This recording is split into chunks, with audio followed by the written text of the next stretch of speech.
Comprendre les moments forts de l'histoire politique de la République démocratique du Congo à travers un regard rétrospectif s'impose. Parfois, il est indiqué et même souhaité de jeter un coup d'œil dans les rétroviseurs pour mieux avancer. Messieurs et dames, c'est un plaisir de vous retrouver dans cette nouvelle aventure des enjeux. Bienvenue. À présent, je vous invite à découvrir notre invité des marques dans la célèbre rubrique Eche Homo. Catherine Nzuziwambombo. Catherine Nzuziwambombo est une femme politique de la République démocratique du Congo.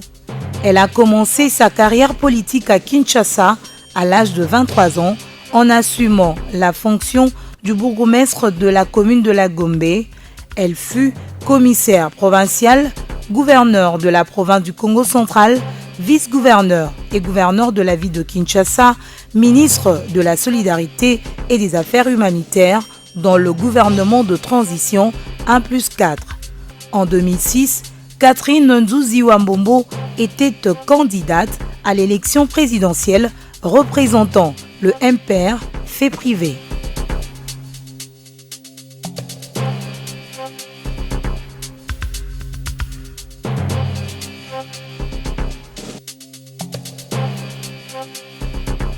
Maman Catherine Nzuziwambombo, bienvenue. Bienvenue. C'est pour la toute première fois, nous sommes honorés de vous recevoir dans le jeu. Comment vous allez? Ben, je m'accroche, la carcasse vieillit, mais je m'accroche. Ouais, ça se voit. Alors, nous sommes au mois de septembre. C'était un 7 septembre 1997, disparaissait le maréchal Mobutu. 23 ans après, quelle est l'image indélébile que vous gardez de l'aigle de Kawele? Qu'est-ce que les générations actuelles ou futures peuvent retenir du maréchal Mobutu? Le maréchal bannissait le tribalisme. Et nous avions, à l'époque du parti État, des slogans. La plupart des enseignements, on préférait les faire par les chansons ou par les slogans. Par exemple, région oui, régionalisme non, tribu oui, tribalisme non, clan oui, clanisme non. Ce sont des fondamentaux qui restent pour la vie. Ce qui nous unit, nous les Congolais, est plus important que ce qui peut nous diviser, que le tribalisme qui peut nous diviser, qui risque de nous diviser si nous ne nous ressaisissons pas. Parce qu'aujourd'hui, on a tendance à revenir, à faire marche en arrière. Le fait d'appartenir à la même nation, les 450 tribus qui composent la nation congolaise, nous sommes tous des frères et sœurs. Nous ne pouvons pas choisir. Et à l'époque, on s'aimait sans demander à l'ami d'où venez-vous. Surtout ici à Kinshasa. Surtout ici même à l'intérieur. Sauf en amour. Si vous voulez maintenant marier la fille, c'est à ce moment-là que vous allez lui poser la question, mais chez vous, comment est-ce qu'on fait pour la dot? Ah oui, chez nous, moi je suis de telle province, on fait ceci, on fait cela. Nous devons revenir à ces fondamentaux-là.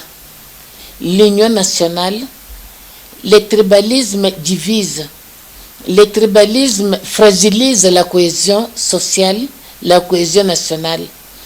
Moi, je crois que ce sont des choses que le maréchal nous a données, que nous ne pouvons pas abandonner, que nous ne pouvons pas oublier. L'unité nationale. L'unité nationale, la cohésion nationale. L'amour du pays et l'amour du prochain. Vous tirez sur la sonnette d'alarme, vous alarmez. Cela prouve-t-il qu'il y a un problème de nos jours? Le tribalisme a refait surface dangereusement, peut-on l'affirmer? Je l'affirme, parce que nous les voyons, nous les sentons. Vous avez même des responsables, il y a même un médecin qui est bien placé, qui lance les messages tribaux pour les Kassaïens qui sont au Katanga. Non, tout Congolais est chez lui partout où il décide de résider. Dans les 24 provinces, dans les 26 provinces plutôt, si les Congolais choisissent, je suis du Kasaï, mais j'ai été élu, j'ai été envoyé gouverneur dans le Bas-Congo, une province, un peuple qui m'a adopté, je suis resté attaché jusqu'à aujourd'hui. Je ne me suis jamais senti, comment dirais-je, mal à l'aise. Et le gouverneur, Villa Kikanda, mais il a été élu gouverneur à Goma, député à Goma, alors qu'il il était gouverneur. Oui, alors qu'il est du bas-fleuve. Le gouverneur Koyagialo, il a dirigé le Katanga avec Doug alors qu'ils étaient de l'Équateur. Moi, je crois que ce sont des choses qui doivent nous pousser à revoir les réformes. Les réformes sont indispensables parce qu'on est allé un peu trop vite dans le besogne. Nous devons rentrer au système de gouverneurs nommés. Et là, l'avantage... Les gouverneurs nommés, comme à l'époque du maréchal. Oui, parce que là, on a l'avantage d'avoir des hauts fonctionnaires, les fonctionnaires de carrière devenir des gouverneurs de province, au lieu que ce soit des gouverneurs élus. Là, c'est l'argent qui parle. Par les politiques. C'est l'argent qui parle.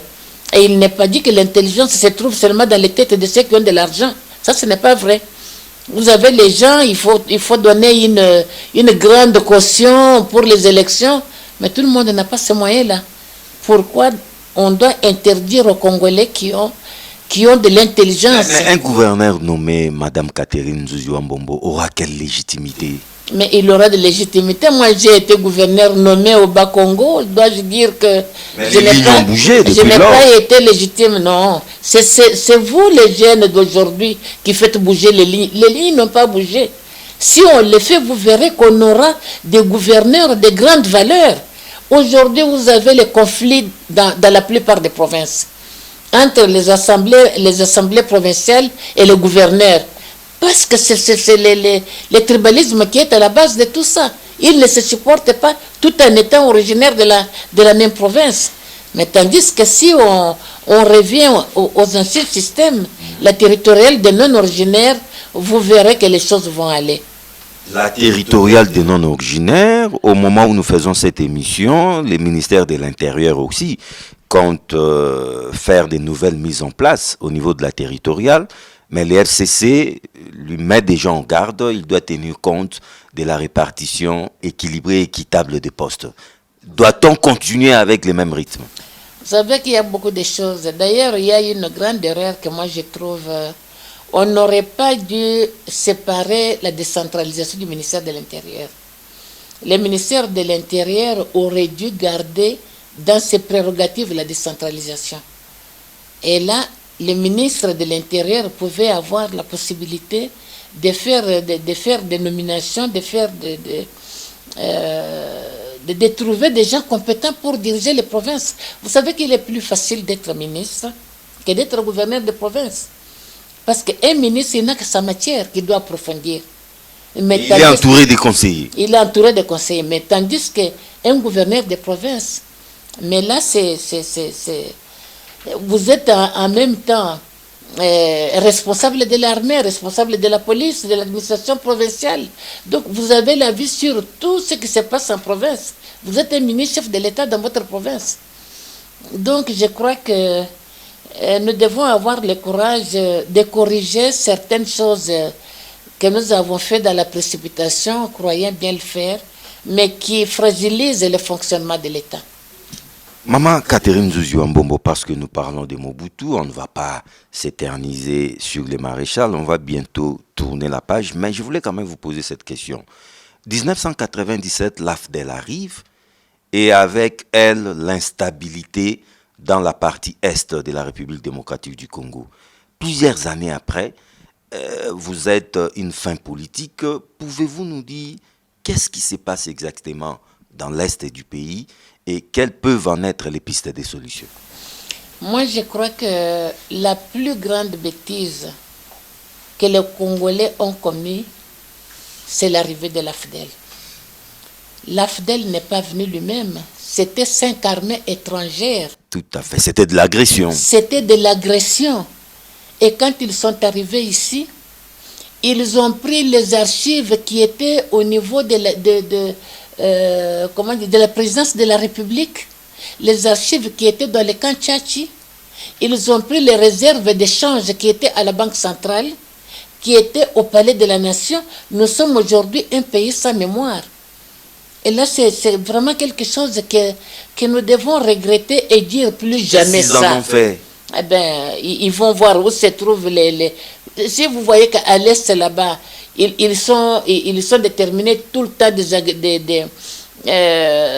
comment dirais-je, des incursions, c'est parce qu'ils ont des cartes.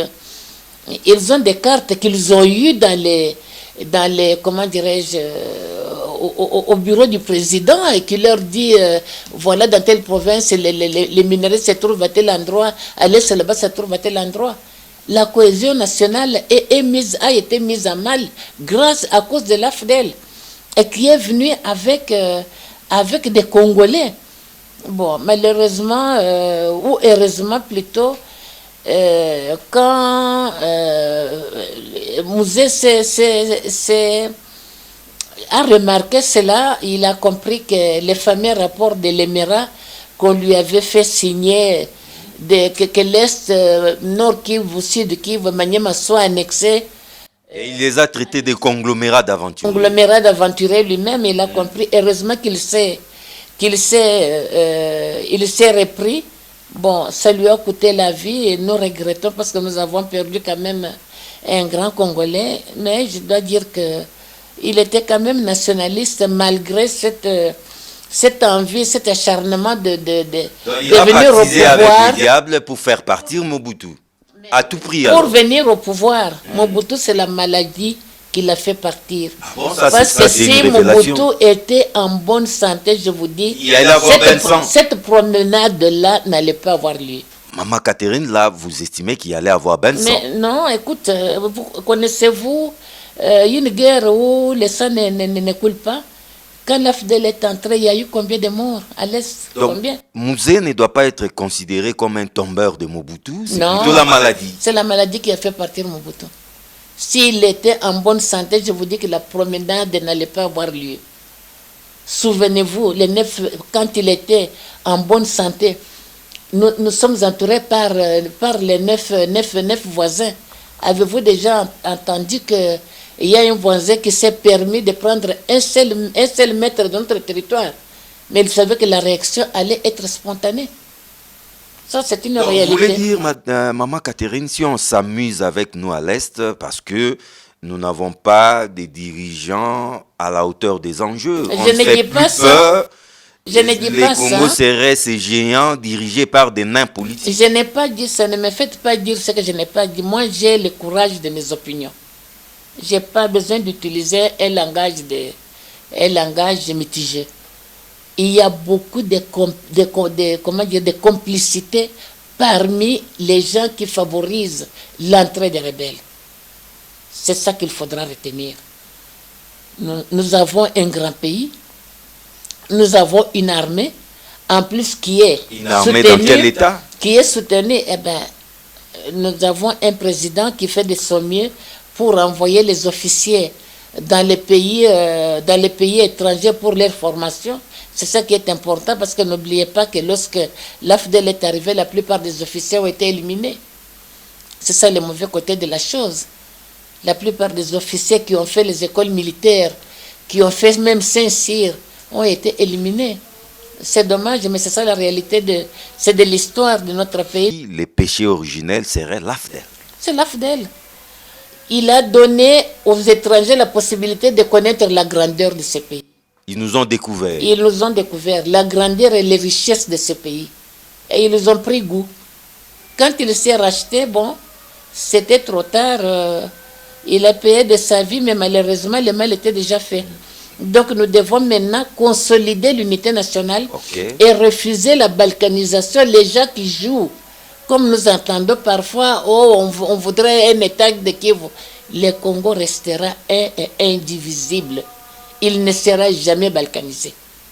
nous avons un chef de l'État qui est persuadé, qui est convaincu de cela, eh bien, soutenons-le, soyons tous derrière lui pour qu'il en soit ainsi.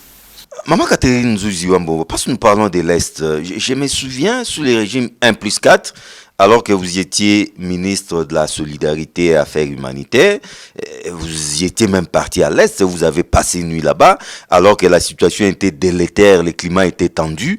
Aujourd'hui, au moment où nous faisons cette émission, il y a eu une catastrophe naturelle, un éboulement, et les Congolais sont encore morts. Oui, je me rappelle bien de cette époque, quand j'étais ministre de la Solidarité et des Affaires humanitaires. Je suis allée apporter de l'aide humanitaire aux réfugiés qui étaient là. Et c'est là où j'ai eu l'honneur et le plaisir de rencontrer le docteur Mukwege. D'heureuse mémoire.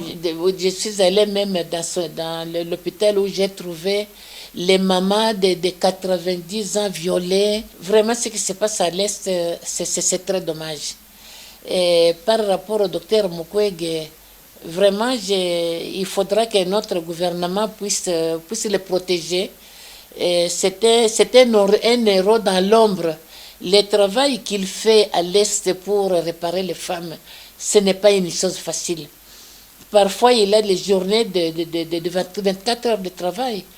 Et les gens qui le menacent, c'est uniquement parce qu'il est nationaliste, par la mauvaise foi. Et je voudrais vraiment, j'ai une pensée pieuse aux familles de nos compatriotes, 50 personnes qui sont mortes dans l'éboulement. Qui sont encore sous terre. Qui sont encore sous terre. Vraiment, c'est dommage, c'est malheureux.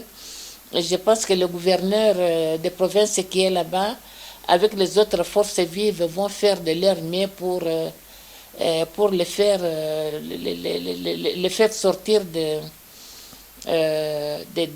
terre. Maman Catherine Nzuzi Wambombo, Kasavubu Mobutu, il n'y a jamais eu passation de pouvoir. Mobutu, Mouzé Laurent Désiré Kabila, il n'y en a pas eu. Mouzé Laurent Désiré Kabila, Joseph Kabila, pas de passation de pouvoir. Pour la toute première fois dans l'histoire de ces pays, Kabila et Tshisekedi, il y a eu passation civilisée et pacifique du pouvoir, un grand jour.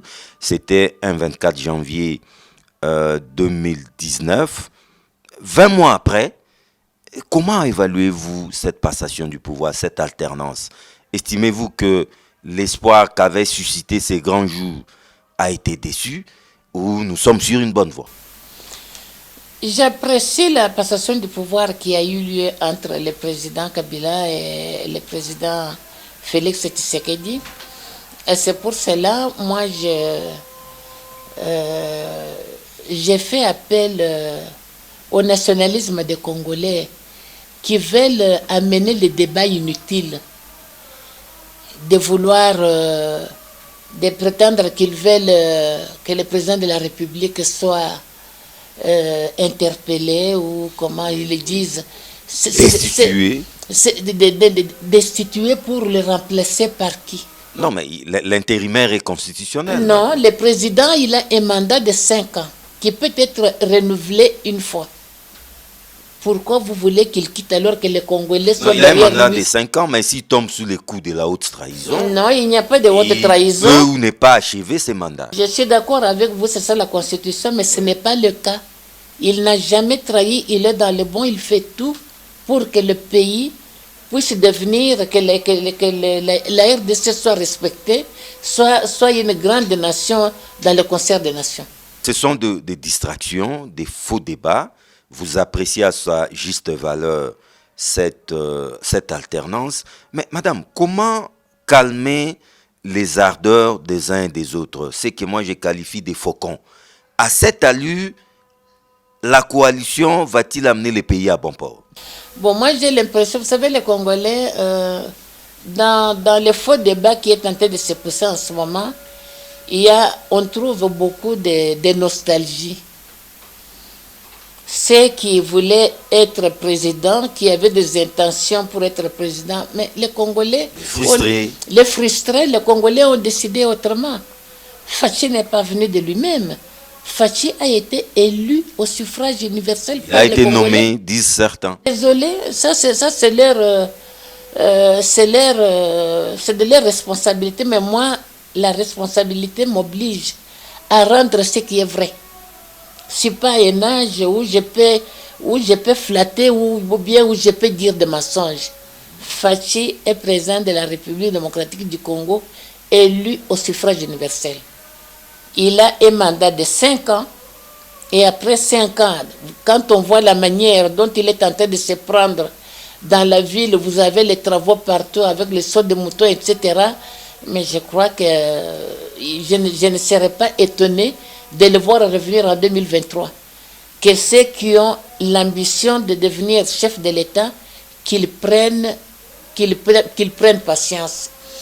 Vous savez qu'il n'y a pas que les fonctions présidentielles. Hein. Pour être bien dans la vie, il n'y a pas que les fonctions présidentielles. Ils peuvent faire autre chose.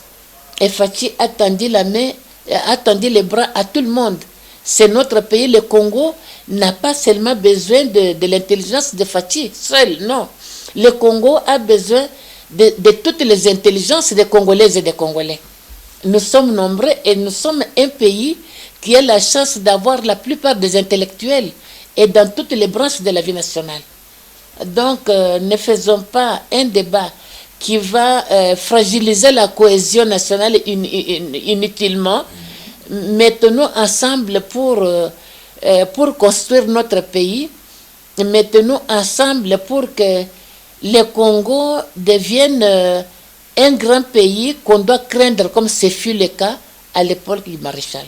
Maman Catherine Nzouzi-Wambombo, Félix Tshisekedi serait entouré de Mobutistes.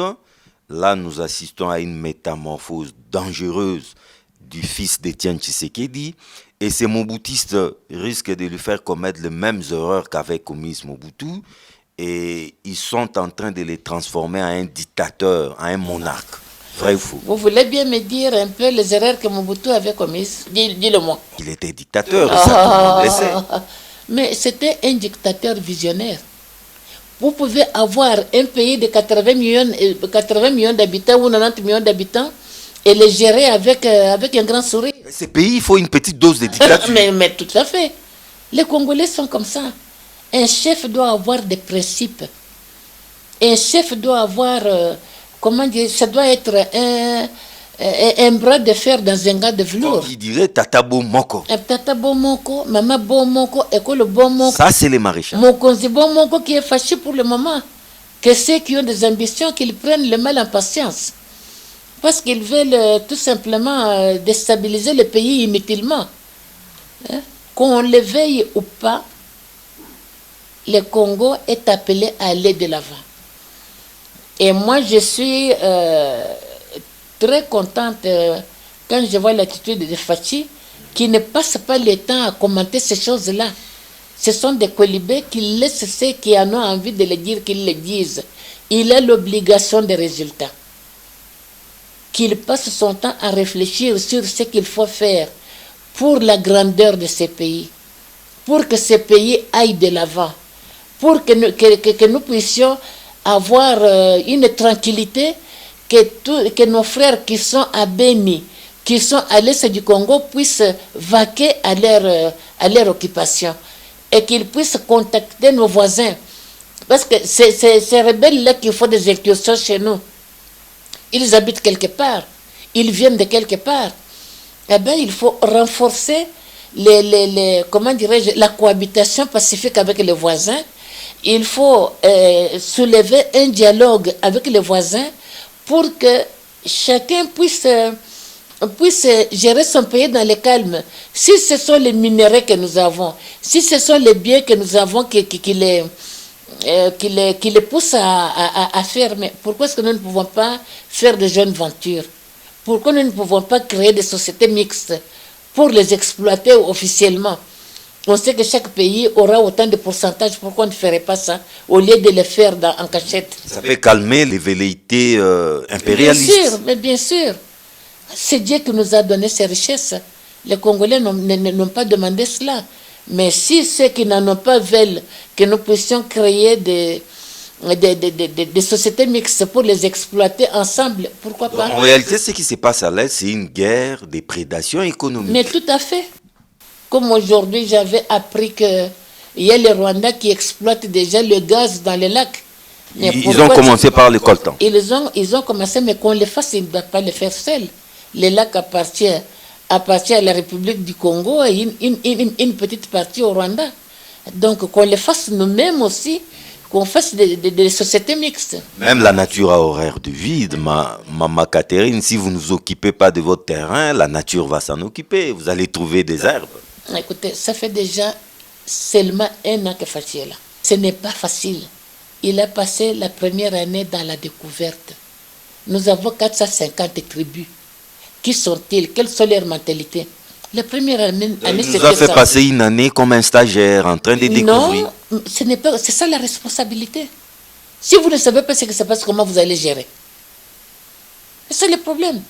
Il faut que vous-même, vous puissiez savoir la province orientale, c'est quoi? Et surtout qu'ils n'avaient jamais géré. La province du Katanga, c'est quoi? Non, même ceux qui ont géré.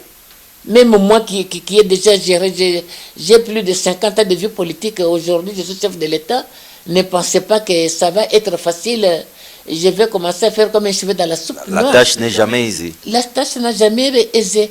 Vous avez besoin d'approcher les autres pour savoir ce qui se passe. Vous avez besoin d'avoir une oreille attentive, d'être à l'écoute de vos compatriotes pour savoir quelles sont leurs revendications, quels sont leurs besoins. Et en plus de cela, mais qu'est-ce qu'il y a dans l'assiette? Parce que ce sont des problèmes qui se règlent avec l'argent. Dans les trésors publics, qu'est-ce qu'il y a? Avec tout ce qu'on a connu comme bradage de richesses. Et moi, je crois qu'une autre réforme que j'aimerais bien recommander au gouvernement, c'est d'interdire l'exportation des minerais bruts. Il faut que les minerais qui sont produits ici chez nous soient transformés sur place. Comme ça, on va donner du travail aux Congolais et nous avons un code d'investissement qui est très alléchant. Le gouvernement va donner aux investisseurs du domaine les avantages du code des investissements avec possibilité de transférer les bénéfices. Donc les Congolais vont avoir du travail et ça sera bénéfique pour tout le monde au lieu de le faire en cachette. Maman Catherine Nzuziwa Mbombo, lorsque l'AFDEL est arrivé en 1997, nous avons assisté à une sorte de chasse aux sorcières. Tous les caciques du régime de Mobutu étaient traqués, certains même jetés à Makala. Mais hélas, nous assistons quasiment au même tableau. On a l'impression que Fachi se cache derrière les concepts d'état des droits pour traquer ses opposants d'hier. Est-ce qu'on nous annonce la fin du règne de l'impunité ou c'est tout simplement une chasse aux sorcières déguisée? Vous en êtes victime? Vous utilisez des gros mots. Moi, j'ai été victime de l'AFDEL. Quand les dignitaires sont partis, moi, j'avais refusé de partir. Et j'avais refusé de partir parce que je me suis posé la question, j'ai dit, je n'ai jamais trahi mon pays. Et j'ai fait partie d'une famille de martyrs. José Emmanuel a versé son sang pour ce pays. Quitter le pays et partir, c'était comme si je crachais sur sa tombe. Je ne peux pas faire ça. Et en plus de cela, j'ai géré le pays, mais je n'ai jamais détourné un bien de l'État. Tout ce que j'ai fait, c'est obtenu à la sueur de pourquoi vous avez jeté à Makala? On m'avait jeté à Makala parce qu'on a estimé que le fait d'être resté, c'était une provocation. Vous les avez nargués? Je les avais nargués. La première question qu'on me posait quand on m'a amené à Kinmazière, c'était ça. Tout le monde est parti, toi tu fais quoi? Moi je fais semblant de ne rien comprendre. Je dis, madame, on vous a posé la question. Moi je ne suis pas madame, je suis maman. Pourquoi est-ce que vous êtes resté? Moi, mais je suis resté, moi je suis vrai Congolais du centre. Chez moi? Je suis chez moi vrai Congolais du centre, le Kasaï. Mais c'est le centre de la République. C'est de l'Équateur, on peut encore dire qu'il y en a qui sont voisins à Bangui. Bossé du Katanga, on peut le confondre avec ceux des Zambie. Ils sont dans des frontières mitoyennes. Mais les Kasaïens, c'est les vrais Congolais du centre. Je suis resté chez moi. Vous aimeriez que me voir où?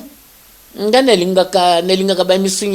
manger les buts les bilolo du premier au 30. Et les ndakala, les choses comme ça. Alors, ils ne me comprenaient pas. Je suis parti à Makala. Et là aussi, Fachi est en train de recopier. Il ne recopie pas. C'est le même jeu. Il ne recopie pas. Fachi est nationaliste. Ce qu'il fait, donnez-moi un exemple. Il a instauré un état de droit. C'est ce que nous tous nous voulons. Pourquoi on veut être détourneur de biens publics? Et j'ai apprécié ce que le ministre de l'urbanisme, Mouadou, a fait, de prendre, de retirer les maisons de l'État qui ont été occupées par certaines personnalités. Tunga Oyayo, pourquoi tu vas aller prendre les biens de l'État? Quand on te donne les fonctions publiques, c'est pour servir l'État. Ce n'est pas pour prendre les biens de l'État. Faites un effort pour que l'État ait un plus. Au lieu de vouloir comment dirais-je, les défavoriser. Moi, je suis d'accord avec ce que Fachi est en train de faire. Tu sais, je ne flatte pas. Je mange, je sais que j'ai envie de manger. Je n'ai pas besoin d'être ministre, non. Mais j'ai dit ce qui est vrai dans l'intérêt de mon pays. Ça va tout de même étonner, vous qui étiez victime de l'AFDEL, commencer à soutenir de telles pratiques de la part des Fachi. Je soutiens la démarche de Fachi de refuser que les gens puissent s'approprier les biens de l'État. Que les gens puissent détourner les biens de l'État. Que ce soit de l'argent ou quoi. Non. Luka Oyayo. Dieu nous a demandé une chose. Vous ne mangerez qu'à la sueur de votre front. Ça, tout chrétien le sait. Pourquoi il veut l'arracher ça? Non, moi je ne suis pas d'accord. Mais malheureusement, ce que je veux, c'est qu'il faut que le gouvernement puisse faire un effort, avec Fachi bien sûr, que le gouvernement paye les créances des Congolais. Les dettes intérieures. Les dettes intérieures, ça c'est un grand problème que nous avons. Il n'y a plus des opérateurs économiques dans ce pays. Avant, on avait Papa Mbemba, on avait Nani Dokolo.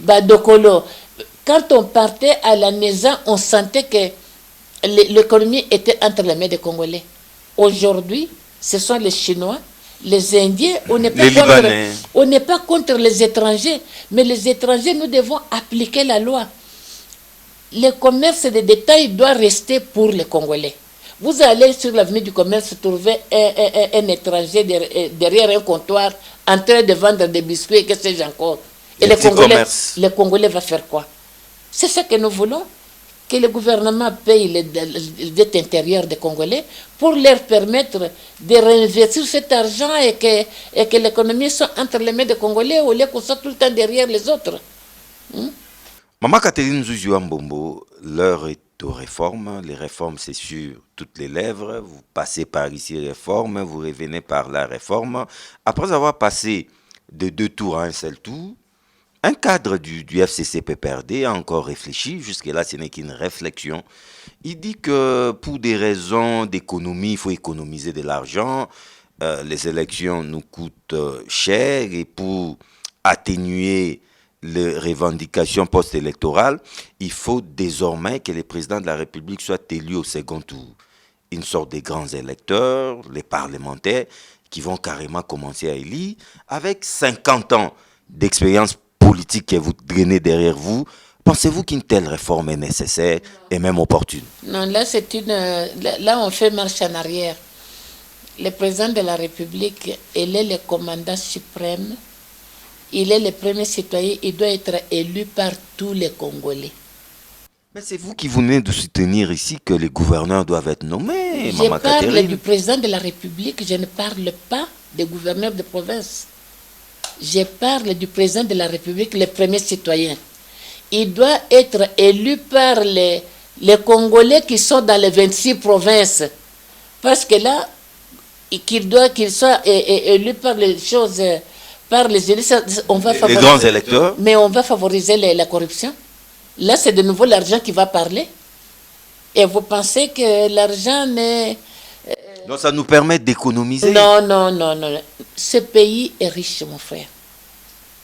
Ce pays est riche. Nous, si on bouche les trous comme on est en train de le faire, qu'il n'y a plus de détourneurs, qu'il n'y a plus de détournement, mais on aura les moyens pour pouvoir financer les élections. Ça, ce n'est pas quelque chose de difficile. Le président de la République doit être élu au suffrage universel, c'est-à-dire par tous les Congolais. Et pas cette universel direct. Direct, et pas cette tricherie-là des grands électeurs. Quels grands électeurs? Non. Désolé. On doit économiser et diminuer sensiblement les contestations. Il n'y aura plus de problèmes de tricherie. Non. Le pays a beaucoup de moyens. Nous allons voir les erreurs qui ont été à la base de certaines revendications. Si revendications il y a eu, voir comment nous pouvons... Nous, on est quand même, ça fait 60 ans qu'on est indépendant. Nous avons quand même la plupart des grands intellectuels dans ce pays. Vous pensez que nous ne pouvons pas être matures pour pouvoir organiser les élections nous-mêmes? Si on ne peut pas le faire, c'est qu'il y a un problème fondamental. Non, je pense que les erreurs sont humaines. Nous devons nous-mêmes nous faire violence, nous regarder en face et nous dire plus jamais certaines choses qui ont failli déstabiliser la cohésion sociale, la cohésion nationale, que nous puissions tous regarder vers l'avenir pour que nous ayons un Congo uni et fort. Vous donnez 50 ans d'expérience politique. D'après vous, Maman Catherine Nzuzi Wambombo, quelles sont les grandes réformes électorales prioritaires pour la République démocratique? Moi, je voudrais que d'abord qu'on fasse le recensement.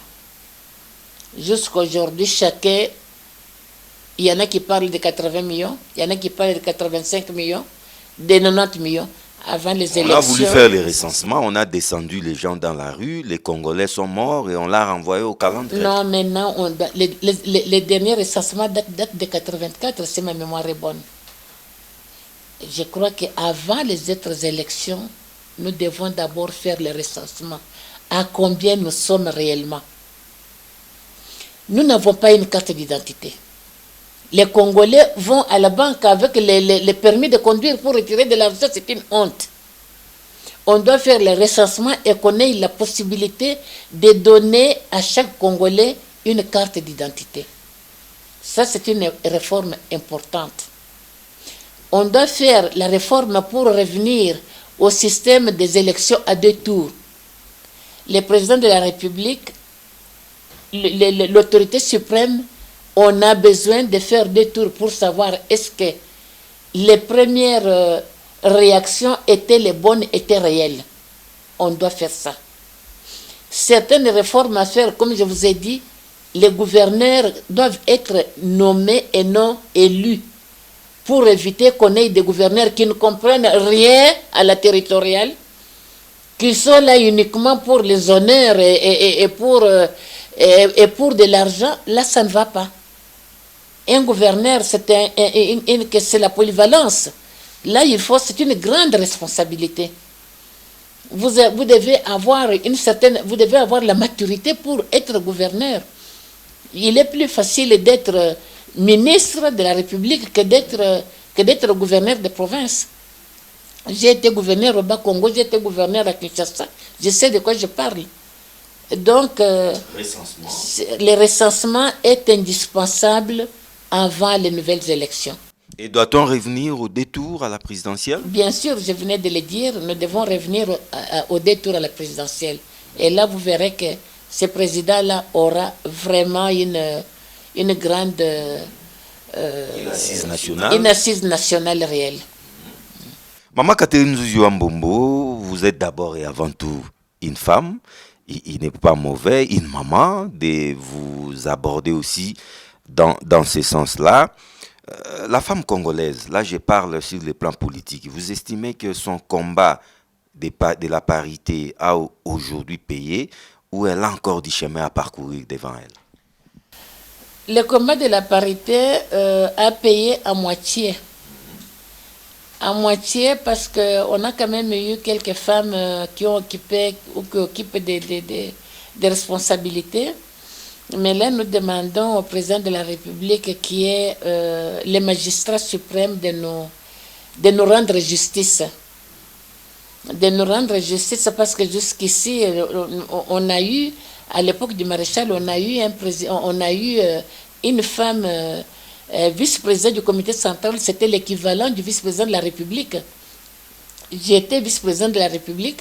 Les premiers ministres et le président de l'Assemblée venaient après moi en préséance. Donc une femme n'a jamais été à ce niveau au Congo. N'a jamais été à ce niveau, en dehors de moi qui a été vice-président.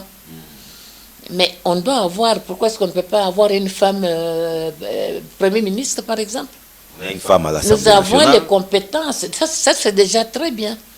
Mais pour gérer le gouvernement, vous savez que les femmes, nous, on n'aura pas de mains longues comme avec des détournements comme nous apprenons. On n'a jamais eu une première ministre. On a eu une femme Premier ministre. Mais c'est une présomption, Maman Catherine Nzouzi. Ce n'est pas une présomption. Parce que les femmes sont aux affaires aussi aujourd'hui, elles sont dans des ministères. Leur gestion n'est pas du tout fameuse. Elle gère très bien. Donnez-moi une seule femme qui ne gère pas bien. On ne va pas se mettre à citer. Eh bien voilà, c'est parce qu'elles le font très bien. Vous ne pouvez pas inventer non plus. Moi, je les félicite et je demande aux femmes d'oser. Les femmes qui sont dans les partis politiques doivent avoir le courage de demander à leurs responsables du parti, quand on fait le remaniement, de proposer leur nom. C'est quoi cette affaire de réserver seulement les partis, la trésorière? Non. Nous avons les compétences dans tous les domaines de la vie. On a des femmes présidentes des partis politiques. Bien qu'elles ne sont pas nombreuses. Elles ne sont pas nombreuses, parce que vous savez que gérer un parti politique, ce n'est pas facile. D'abord, les militants ne cotisent pas. La femme doit être, la présidente doit être à même de mettre la main à la pâte. Et quand vous savez que les femmes n'ont pas, même pour avoir un crédit bancaire, on va vous demander des hypothèques que toutes les femmes n'ont pas. C'est pour cela que nous comptons sur le président de la République, pour que si jamais il y a remaniement, qu'il n'accepte pas les listes qui viendront sans qu'on puisse avoir la parité dans les propositions. Tout à fait. Parce qu'on a les compétences dans tous les secteurs de la vie nationale. Mais ces nominations ne doivent pas aussi être sacrifiées sur l'autel de la parité. Nous ne voulons pas être représentés par n'importe quelle femme. C'est ça aussi le problème, madame. C'est pas du tout un cadeau. Mais je viens de le dire. On ne veut pas être représenté par des bourriques. Non. Il y a des bourriques chez les hommes, il y a des bourriques chez les femmes. Donc, de la même manière qu'on fait un effort. Mais sur le plan éducationnel, aujourd'hui, toutes les filles sont à l'école, à l'instar des garçons. De ces côtés-là, il y a un pas de géant. Au niveau universitaire, il n'y a même pas à dire. Il y a plus de femmes universitaires que les hommes. Mais malheureusement, sur le marché d'emploi, ils sont défavorisés. Et c'est là que nous demandons au président de la République de nous faire violence, de nous rendre justice. De vous rendre justice, ça ne doit plus être un combat, mais un cadeau. Non, ce n'est pas un cadeau. Si on fait le remaniement et qu'un président n'amène que la liste où il y a les hommes, les listes vont atterrir chez le Premier ministre, chez le président de la République, il doit refuser ces listes-là. Nous ne voulons pas être représentés par n'importe quelle femme. Non, non. Mais nous avons les compétences. Les femmes compétentes. Pourquoi est-ce qu'on ne peut pas avoir une femme Premier ministre, par exemple? Moi, j'ai été vice-président. Ça se mérite. J'ai été vice-président. Je ne pense pas que j'avais démérité quand même. Pour ceux qui ont suivi mon cursus. Et je ne peux pas prétendre être l'unique ou la seule à être comme ça. Non. Il y a des femmes qui ont fait des universités, qui ont fait des grandes études. Plus que moi-même, qui peuvent être promis aux fonctions, aux grandes fonctions. Maman Catherine Nzouzi Wambombo, qu'est devenu l'IMPER, les mouvements populaires? Le mouvement populaire de la Révolution est toujours là. Il est géré par un jeune qui se bat. On voit des disparitions. Hein? Non, ce n'est pas en voie de disparition. Tu peux me donner un parti en dehors de l'UDPS qui est au pouvoir, qui peut... Oui, ils en ont plus fou. Et peut perdre. Un peu perdre. On sait pourquoi. Je ferme la parenthèse. Maman Catherine Nzouzi Wambombo, c'était pour nous dérider un peu et nous allons atterrir en beauté. Okay. Nous sommes presque à la fin.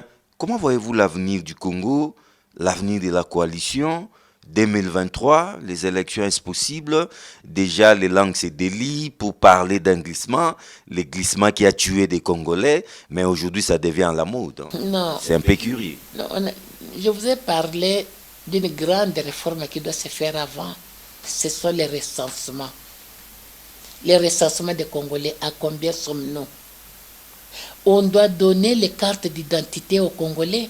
Ça va éviter à ceux qui trichent, qui prennent notre nationalité sans en avoir droit, qu'on puisse savoir à combien on est. Donc cette réforme-là, si ça exige qu'on puisse repousser la date des élections, on verra bien.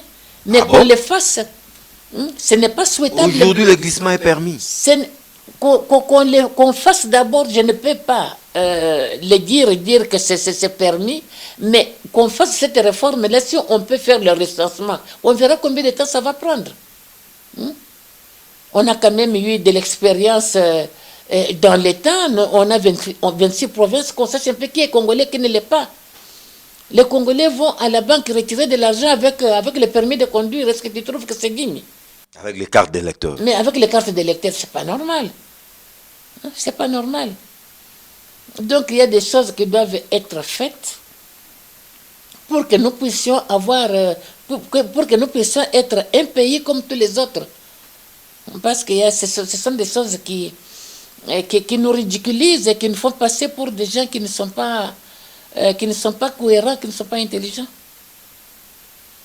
Pour terminer, Maman Catherine Nzuzi Wambombo, votre conclusion? Je conclue par vous remercier pour cet échange citoyen qui nous a permis de parler un peu, de toucher du doigt à plusieurs questions de l'heure. Je pense que ça ne sera pas la première ni la dernière fois. La première ou la dernière fois. Je demande à ce que nos compatriotes puissent taire les débats inutiles qu'on soulève aujourd'hui, qui risquent de déstabiliser la cohésion nationale et la cohésion sociale, parce que ce qui nous rassemble est plus important que l'intérêt égoïste des uns et des autres. Je m'en voudrais de ne pas vouloir vous poser cette question. En 2006, vous étiez candidate à la présidentielle. Maman Catherine Nzuzi Wambombo n'a plus d'ambition, elle ne compte plus rebondir, peut-être en 2023. Pourquoi tu veux que je n'aie pas d'ambition? Je suis politicienne, j'ai des ambitions, mais le poste n'est pas vacant. Tu veux que je commence à dire n'importe quoi sur Fachi pour le déstabiliser? Non. Fachi fait très bien son travail. Au contraire, je le soutiens par mes tweets. Quand c'est mauvais, je dis que c'est mauvais. Quand c'est bien, je dis que c'est bien. C'est ma manière d'aider mon pays, c'est ma manière de l'encourager. Je ne suis pas à un âge où je dois flatter, mais quand c'est bien, je dis que c'est bon. Quand ce n'est pas bon, je dis que ce n'est pas bon. Maman Catherine Nzuzi Wambombo, c'était à la fois un honneur et un plaisir d'avoir cet entretien avec vous. Merci beaucoup. J'espère que ça ne sera pas la dernière fois. Ces jours-ci, on dirait que la presse vous rêvez de moi, la famille communicationnelle, comme aimait bien vous appeler Dominique Sakombi Nongo, la famille communicationnelle. J'aimais bien cette appellation-là, mais c'est un devoir lorsqu'on est... On a besoin de vous, vous êtes une archive vivante. Voilà, c'est un devoir de pouvoir apporter ma contribution dans ce qui s'est passé dans le temps pour nous éviter les erreurs et dans ce qui peut être fait pour nous permettre d'avoir un grand Congo. Merci Maman Catherine Nzuzi Wambombo.